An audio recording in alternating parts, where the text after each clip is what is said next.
DM SP बोले अपनी बात रखिए लेकिन संवैधानिक तरीके से, छात्रों को दी बड़ी सलाह। कटिहार में शांति और कानून व्यवस्था बनाए रखने को लेकर जिला प्रशासन और पुलिस ने फ्लैग मार्च निकाला है। जिला पदाधिकारी आशुतोष द्विवेदी और पुलिस अधीक्षक परिचय कुमार के नेतृत्व में शहर में फ्लैग मार्च निकाला गया। फ्लैग मार्च के बाद जिला पदाधिकारी और पुलिस अधीक्षक डीएस कॉलेज पहुंचे, जहां उन्होंने छात्र छात्राओं के साथ संवाद किया और उनकी बातों को सुना। इस दौरान जिला पदाधिकारी आशुतोष द्विवेदी ने मीडिया से बातचीत करते हुए कहा कि छात्रों को यह बताया गया है कि अपनी बात प्रशासन तक पहुंचाने के कई संवैधानिक और लोकतांत्रिक तरीके हैं। अगर किसी भी मुद्दे को लेकर विरोध प्रदर्शन किया जाता है तो वह शांतिपूर्ण और संवैधानिक तरीके से होना चाहिए।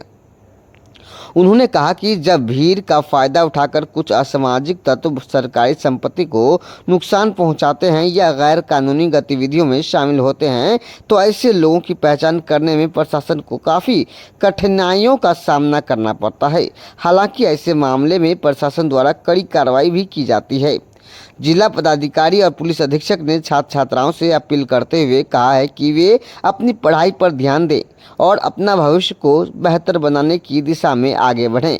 उन्होंने छात्रों से किसी भी गैर कानूनी गतिविधि में शामिल नहीं होने की अपील की है ताकि उनका भविष्य उज्जवल और सुंदर बन सके।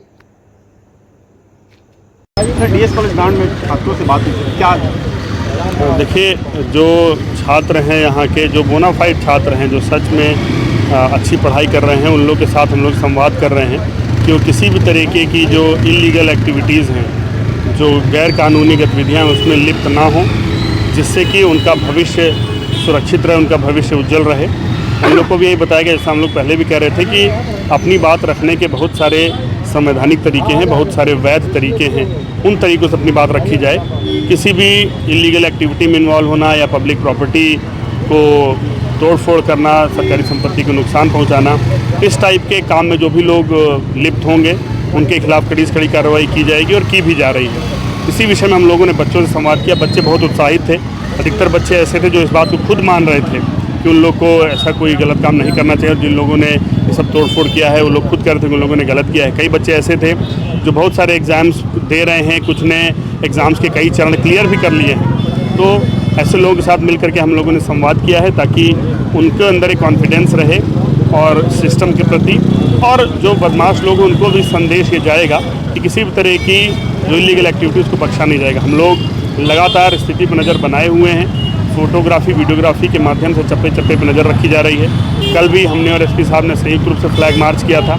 आज भी फ्लैग मार्च किया जा रहा है ताकि किसी भी घटना से निपटने के लिए तैयारी पूरी रहे। हम लोग पूरे तरीके से तैयार हैं। मेरी सभी लोगों से अपील है कि किसी भी तरीके के सरकारी संपत्ति को तोड़-फोड़, कोई भी गैर कानूनी काम में न लिप्त हो, जिससे कि उनको बाद में समस्या का सामना करना पड़े और उनके भविष्य में कोई खतरा उत्पन्न हो। सर, बच्चों के साथ अब क्रिकेट खेलते हुए देखेंगे सर?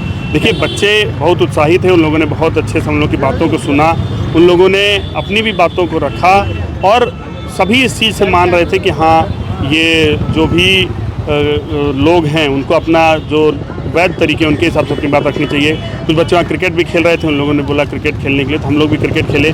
बच्चों के साथ संवाद स्थापित करना, उनसे एक संपर्क बना के चलना, उनको उत्साहित करना, यही हम लोग का लक्ष्य था, क्योंकि यही बच्चे जो हमारे भविष्य हैं और जो भी बच्चे ढंग से काम कर रहे हैं, नियम संगत काम कर रहे हैं, उनके साथ हम लोग हमेशा खड़े हुए हैं। छात्रों के बीच संवाद कर रहे थे डीएस कॉलेज में, क्या? डीएस कॉलेज के ग्राउंड में जहाँ पे सैकड़ों स्टूडेंट्स से छात्र थे जो भिन्न भिन्न प्रकार के एग्ज़ाम की तैयारी कर रहे हैं, फिज़िकल की तैयारी कर रहे हैं। आज मैं और डीएम साहब और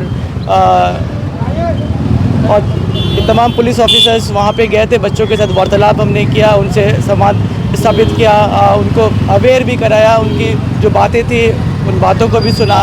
और पर्पस ये था कि उनको अवेयर कराना कि अगर उनकी कुछ ग्रीवियंसेस भी है, कोई बात भी वो कुछ रखना चाहते हैं तो ज्ञापन के माध्यम से या पर्सनली हमसे मिलके वो बात रख सकते हैं। किसी भी प्रकार से वो इलीगल एक्टिविटी में, किसी के बहकावे में आके अगर वो ऐसा कुछ काम करते हैं, सम्मिलित होते हैं, तो फिर उसके बाद पुलिस की मजबूरी हो जाती है कानूनी कार्रवाई करना। और एक बार एफआईआर वगैरह हो जाता है तो बदनामी होती है, सो अलग ही बात है। उसके साथ अगर कल को नौकरी वगैरह मिलती है, मिल जाए तो उसके बाद पुलिस वेरिफिकेशन नहीं हो पाता है, नौकरी नहीं मिल पाती है, पासपोर्ट नहीं बन जा पाता है। तो पर्पस ये था कि बच्चों को अवेयर कराया जाए, साथ ही उन सारे एवेन्यूज़ के बारे में बताया जाए जिसके थ्रू वो अपनी बात रख सकते हैं, ज्ञापन के माध्यम से, हमसे मिलकर, सहयोग पोर्टल के माध्यम से। और उसके साथ साथ हमेशा ही होता है कि बच्चों से मिलना एक अच्छा एक्सपीरियंस होता है, तो उनके साथ हमने बातें करी, उनकी बातें सुना, उनके साथ क्रिकेट भी खेले, तो काफ़ी अच्छा लगा। और ये एक हिसाब से पब्लिक आउटरीच का हिस्सा है, जिसके तहत आज हम और डीएम साहब बच्चों से मिले यहाँ पे। सर कल जो उपद्रव किए गए थे कितने लोग अब तक नामजद किए गए? जी, कल जो उपद्रव कुछ हुआ था कुछ लोगों के द्वारा, कुछ असामाजिक तत्वों के द्वारा, उसमें प्राथमिकी दर्ज करते हुए 29 लोगों को नामजद किया गया और करीब 200 लोगों को अज्ञात के रूप में उनके विरुद्ध एफआईआर किया गया है। उस 29 में से अभी तक 23 लोगों की गिरफ्तारी हो चुकी है। इस संबंध में हमने एक प्रेस रिलीज़ भी निकाला है, जहाँ पे सीसीटीवी फुटेज के माध्यम से जो भी पहचान में आ रहे हैं उन सभी का फ़ोटो रिलीज़ किया गया है, और उसके आधार पे भी हमने कुछ गिरफ्तारियाँ करी है। इनफैक्ट हमें पब्लिक जनता के सहयोग से वो सारी की गिरफ्तारियाँ हो पा रही है। पब्लिक जनता का फ़ोन कॉल आता है, वो बताते हैं। फॉर एग्ज़ाम्पल अभी आज दोपहर में एक उपद्रवी को रेलवे स्टेशन से गिरफ्तार किया गया, जो कल उस घटना में सम्मिलित था और अभी घटना करने के बाद वापस यहाँ से भाग रहा था। तो उसको आसपास के किसी जनता ने,